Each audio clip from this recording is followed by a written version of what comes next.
आज के इस वीडियो के माध्यम से बात करने वाले हैं आईबीडी के एक डिजीज के बारे में जिसे हम क्रोन्स डिजीज कहते हैं। लास्ट वीडियो में मैंने आपसे बात की थी कि आईबीएस और आईबीडी को आप किस तरीके से डिफरेंशिएट करेंगे, यानी आईबीएस क्या है और आईबीडी क्या है, इसके बारे में बात की थी।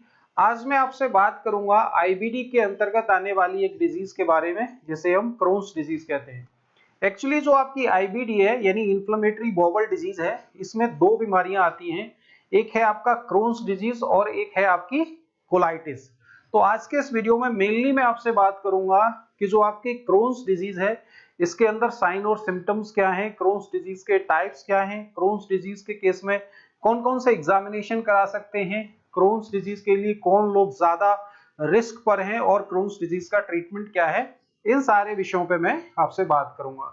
तो सबसे पहले मैं आपको ये बताना चाहूंगा कि जो आपकी आईबीडी है इन्फ्लेमेटरी बाउल डिजीज, इसमें जो दो बीमारियां हैं, पहला बीमारी हम बात करेंगे that is the Crohn's disease और दूसरी बीमारी है आपकी कोलाइटिस। अब यहाँ बेसिक आपको ये समझना है कि जो कोलाइटिस है ये मेनली आपकी लार्ज इंटेस्टाइन यानी बड़ी आंत को प्रभावित करने वाली बीमारी है और इसमें मेनली आपका कोलोन इन्वॉल्व होता है। तो वहां पर जो लक्षण मिलेंगे उसमें अभी आपको एक लक्षण याद रखना है कि कोलाइटिस के केस में मेनली रेक्टल ब्लीडिंग होती है। अब हम बात करेंगे क्रोन्स डिजीज में। तो क्रोन्स डिजीज में आपको ये याद रखना है कि मेनली इसमें स्मॉल इंटेस्टाइन यानी छोटी आंतें प्रभावित होती हैं। हालांकि क्रोन्स डिजीज के केस में आपका माउथ से लेकर के एनस तक का यानी गट का कोई भी एरिया इस बीमारी से प्रभावित हो सकता है यानी इन्फ्लेम्ड हो सकता है। अब ये जो आईबीएस और आईबीडी है इसमें मैंने आपको मेनली ये कहा था कि जो आईबीडी है, आईबीडी एक इन्फ्लेमेटरी डिजीज है। तो इसका मतलब क्या है कि आपके कोलाइटिस के केस में, आपकी क्रोन्स डिजीज के केस में, दोनों ही केस में आंतों में इन्फ्लेमेशन होगा। इन्फ्लेमेशन से मतलब क्या है, यानी आंतों के अंदर स्वेलिंग आ जाएगी। अब मैं आपको ये बताना चाहूंगा कि जो आपकी क्रोन्स डिजीज है इसके कुछ क्लासिफिकेशन किए गए हैं या इसके कुछ टाइप हैं और ये जो क्लासिफिकेशन हमने किया है यानी मेनली इसने कौन सा एरिया प्रभावित किया है, आंतों का जो मेन एरिया प्रभावित किया उसके आधार पर इसकी 5 कैटेगरी हैं। तो पहली जो इसकी कैटेगरी है दैट इज द गैस्ट्रोड्यूडेनाइटिस। अब आप इसके नाम से समझ रहे होंगे गैस्ट्रोड्यूडेनाइटिस का मतलब क्या है कि जहां स्टमक और छोटी आंत ड्यूडेनम मैच करती है, जो जंक्शन है, अगर वहां पर इन्फ्लेमेशन होता है, वहां पर आंतों में सूजन होती है तो इसको आप कहते हैं गैस्ट्रोड्यूडेनाइटिस। जो इसका दूसरा टाइप है वो है आपका जेजुनोइलियाइटिस, यानी जहां जेजुनम और इलियम, अब ये जेजुनम इलियम दोनों ही आप जानते हैं आपकी छोटी आंत का पार्ट है। तो जेजुनम और इलियम जहां मिलती हैं तो उस जगह को आप क्या कहते हैं, यानी जेजुनोइलियाइटिस कहते हैं अगर वहां पे इन्फ्लेमेशन या स्वेलिंग होती है। नेक्स्ट मैं आपसे बात करूं इलियाइटिस, तो अगर इन्फ्लेमेशन मेनली इलियम में है तब इसको आप नाम देंगे इलियाइटिस। और नेक्स्ट इसका टाइप है इलियोकोलाइटिस। इलियोकोलाइटिस का मतलब क्या है, जहां आपकी छोटी आंत और बड़ी आंत मेट करती हैं, जहां पर मिलती हैं, उस जंक्शन पे अगर इन्फ्लेमेशन होगा तो ये आपका कहलाएगा इलियोकोलाइटिस। और नेक्स्ट है आपका क्रोन्स कोलाइटिस। तो क्रोन्स कोलाइटिस का मतलब मेनली कोलोन इन्वॉल्व है। तो इस तरीके से ये क्लासिफिकेशन मैंने आपको बताया है, ये है आपका क्रोन्स का क्लासिफिकेशन। अब बात कर लेते हैं कि क्रोन्स डिजीज के केस में पेशेंट में क्या साइन और सिम्टम्स होंगे, क्या लक्षण होंगे।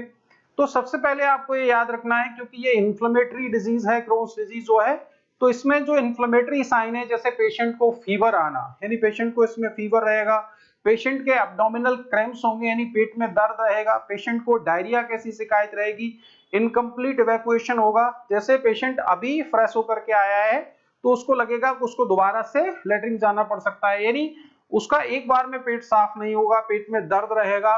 तो इस तरीके से ये जो लक्षण मैंने आपको आईबीडी में बताए थे वो सारे लक्षण आपको क्रोन्स डिजीज में मिलेंगे, यानी फीवर मिलेगा, एब्डोमिनल डिस्टेंशन मिलेगा, एब्डोमिनल पेन मिलेगा, एब्डोमिनल क्रैम्प्स मिलेंगे। तो ये सारे लक्षण आपको याद रखने हैं। अब बात कर लेते हैं कि कौन लोग ज्यादा प्रोन है, किन लोगों में ये बीमारी होने का ज्यादा डर रहता है। तो जो लोग किसी भी तरीके के तनाव में रहते हैं, स्ट्रेस बहुत बड़ा कारण है। नेक्स्ट आपको इसका जेनेटिक इन्वॉल्वमेंट बहुत ज्यादा है, अगर किसी के मदर फादर में ये डिजीज है तो हो सकता है कि उनके बच्चों में ये बीमारी ट्रांसमिट हो जाए। नेक्स्ट है आपका स्मोकिंग। जो लोग बहुत ज्यादा स्मोकिंग करते हैं उसमें क्रोन्स डिजीज होने के चांस नॉर्मल व्यक्ति की तुलना में 4 गुना ज्यादा होते हैं। तो अगर आप स्मोकिंग वगैरह करते हैं तो ये आपको इमीडिएटली छोड़ देना है। और नेक्स्ट है इसमें जो एज ग्रुप के बारे में बात करें तो मेनली 15 साल से लेकर के 30 साल के जो व्यक्ति होते हैं उनमें ये बीमारी ज्यादा होती है। तो 4-5 बातें आपको याद रखनी है कि अगर तनाव में कोई व्यक्ति बहुत ज्यादा स्ट्रेस में रहता है, क्रोन्स डिजीज के चांस उसमें ज्यादा है। स्मोकिंग करता है, क्रोन्स डिजीज के चांस उसमें ज्यादा है। नेक्स्ट बात कर लेते हैं इसकी डायग्नोसिस के बारे में। तो जैसा हमने पहले देखा है कि डायग्नोसिस के लिए मेनली इसमें आपके डॉक्टर आपका ब्लड टेस्ट कोई लिख सकते हैं, इसमें कोई आप स्कैन करा सकते हैं, जैसे अल्ट्रासाउंड है, सीटी स्कैन है, एमआरआई, इस तरीके के टेस्ट करा सकते हैं। लेकिन इसमें जो गोल्ड स्टैंडर्ड टेस्ट माना जाता है, या हम ये कह सकते हैं कि मोस्ट रिलायबल जो टेस्ट माना जाता है, वो माना जाता है आपका इसमें मेनली कोलोनोस्कोपी यानी एंडोस्कोपी के द्वारा बायोप्सी, यानी जिस एरिया में इन्फ्लेमेशन है, जिस एरिया में स्वेलिंग है, वहां से एक टिश्यू लेकर के और पैथोलॉजी के लिए एग्जामिनेशन के लिए भेजा जाता है और तब आपकी इस बीमारी का पता लगाते हैं। अब बात कर लेते हैं इसके ट्रीटमेंट के बारे में। तो मेनली क्रोन्स डिजीज एक ऑटो इम्यून डिजीज है, तो इसको आपको सबसे पहले ये बात याद रखना है, इसका जो ट्रीटमेंट है एलोपैथिक ट्रीटमेंट बहुत ज्यादा प्रोमिसिंग नहीं है, क्योंकि इसमें मेनली जो ट्रीटमेंट है वो आपका सिम्प्टोमेटिक है। जैसे अगर पेशेंट को पेन है तो इसमें पेन किलर दवाइयां दी जाती हैं, और पेन किलर में मेनली आपकी NSAID non steroidal anti inflammatory group की जो दवाइयां होती हैं वो दी जाती हैं। अगर पेशेंट में प्रोमिनेंट डायरिया की शिकायत है तो एंटी डायरियल मेडिकेशन दिया जाता है, इसमें एंटीबायोटिक दी जाती हैं। और कई बार अगर पेशेंट मेडिकेशन के लिए रिस्पॉन्ड नहीं करता है तो जो अफेक्टेड पार्ट है, जो इन्फ्लेम्ड पार्ट है आंतों का, उसको कई बार रिमूव किया जाता है, यानी सर्जरी के द्वारा उस पार्ट को कट करके निकाल दिया जाता है ताकि ये बीमारी ज्यादा ना फैले। तो इस तरीके से ये सारी जानकारी क्रोन्स डिजीज के रिगार्डिंग आपको मैंने दी।